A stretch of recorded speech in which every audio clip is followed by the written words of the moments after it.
Hey everyone, so in this video I'm going to talk about this omission strategy for quickly learning piano, both hands. And I'm just going to show a quick example here in an actual student's music. So for instance, if you wanted to play just this little area here, both hands, it might be that you just don't play this left hand chord, for instance. That's basically what the omission strategy might be. You start both hands, you continue on with the right hand, and then you don't actually play, let's say, that last left-hand chord. So I'll go into a little more detail about what that means and some other context around it. And this channel I hope to share with you strategies, mindsets, methods, etc., often of my own creation, that I hope will help you in your piano playing, hopefully other areas of your life as well. So maybe you already got the idea just from that little micro example that I gave. I have a student who's learning perfect. Ed Sheeran is a beginner student, and I can also show another brief example from the famous Canon in D by another student. And I think in this video I'm just going to talk very briefly about what the strategy entails. It's very simple, and then I can give a few probably even briefer examples of how you might combine that with other strategies. So it really is just leaving out one of the hands either at the beginning or at the end. And typically we want to use this with very simple examples where, like the example I just showed you, there were really only two things. And when I say things, it could be a single note or it could be a chord. There's only two things or elements in the left hand, and then there are four things or four notes in the right hand. And the reason why this is so powerful is because a lot of the time the student will say that they can play separate hands, but they're not able to play both yet. And so even if it's a total beginner student, often they are able to play right hand alone from there to there. I mean, pretty shortly, they probably gain the ability to do that. And then even these three note chords, I mean, if you have trouble doing this, then you might also seek the help of a teacher or a tutorial or something. But, for a lot of the time, it's not too bad to play this and then this. If you do have trouble playing this, it might be because you can search David Chang holding and relaxing, and I have a video that probably will help along those lines.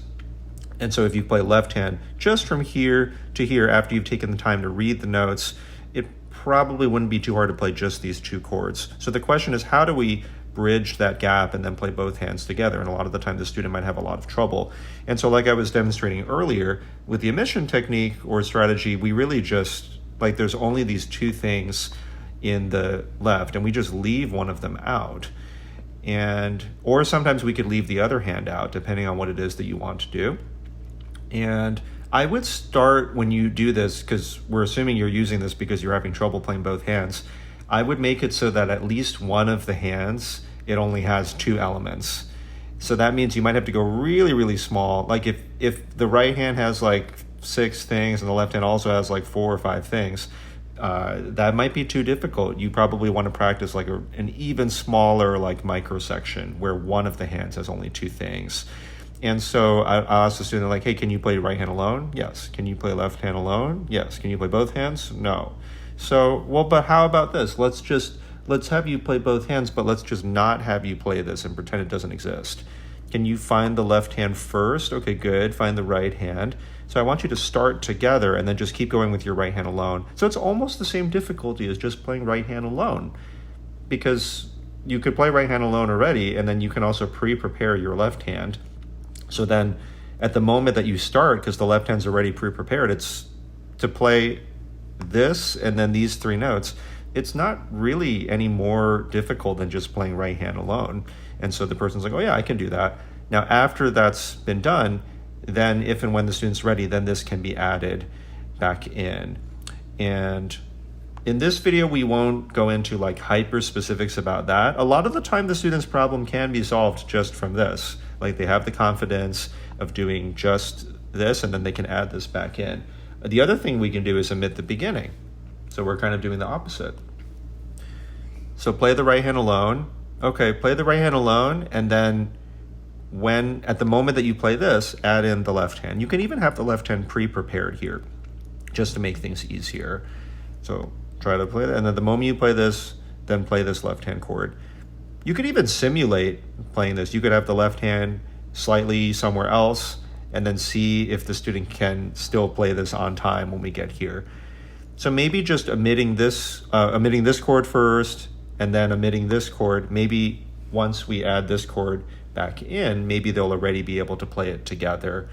And I mean, you could also do it with the other hand. Like you could omit this one, for instance, but I guess my assumption is that the left hand's probably going to be the hard one to move, because the right hand's actually staying in one place and it's just single notes.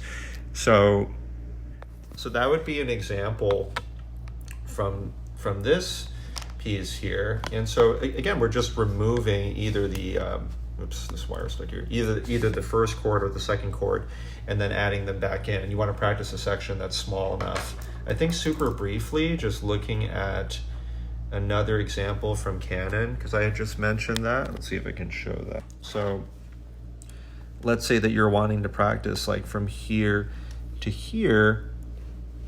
Yeah, this is kind of similar, except, you know, maybe probably the left hand's the one that's going to be continuing on, where the right hand, if the student can play from there all the way to there with the left hand and they don't have too much trouble, they can play the right hand alone, we could try omitting this one. So let's assume the person's able to play left hand alone already, which might take a little bit of practice, and we won't go into that here.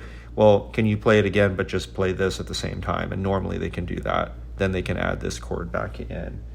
And then of course we can try the opposite. We can try omitting this, and then you could play left hand alone. How about play the left hand alone again, but then come in with this chord at the correct time? You could have this already prepared, like your right hand's already there, or you could have the right hand kind of over this position or slightly to the right, and see if the right hand can move over in time to then play this on time. And then you could add this back in as well. So that's the omission strategy or technique. I think in terms of layering this with other strategies, like I said, I just thought I would talk about this very briefly. So as you've heard me talk about maybe in other videos, for some of you, if you search David Chang 14 layers of strategy, you search David Chang rule of expansion, David Chang rule of transition, like there's many other videos on the channel. And I think you'll understand that you can combine this strategy, because I'm all about layering of strategy, right? This is just one strategy. You can use this in combination with many other things. And so for instance, in this example, it's assuming that you know the separate hands pretty well, right? So if you don't know the separate hands well, then this omission technique won't even work. So what a lot of people don't understand when they're struggling with both hands is you have both separate hand problems and both hand problems, and you should at least resolve your separate hand problems first, probably.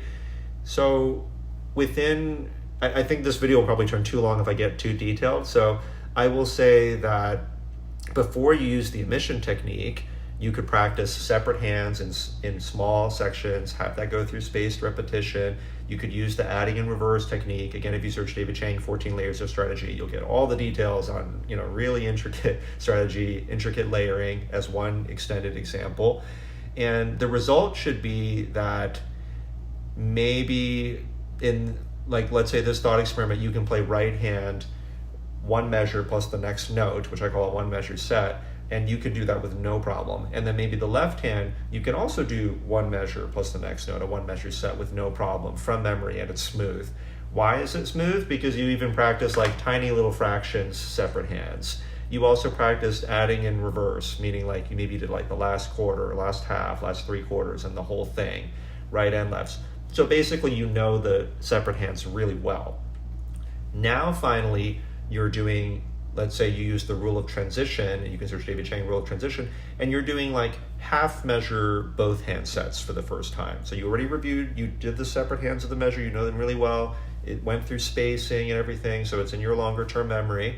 And now you're doing maybe like the first half measure both hand set within that measure. Now you can still break this down. You can add in reverse, you can do separate them both, but you can also use the omission technique here. So you can use everything else that you've seen on the channel, but then on top of that, you can also use the omission, maybe like breaking it, the fact you did all those other things, the fact that you're doing separate them both or adding in reverse, you still can't play it. So here's the time to use the omission technique in combination. Like, okay, I did all those other strategies too, which built for the future. And then now if I also use the omission technique, that's the missing piece.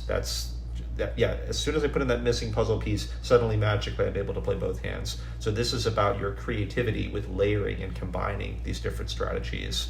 Anyway, I hope that's helpful and interesting. So yeah, let me know your thoughts in the comments below, and please like, subscribe, let people know about the channel if you did find this valuable, and looking forward to the next one.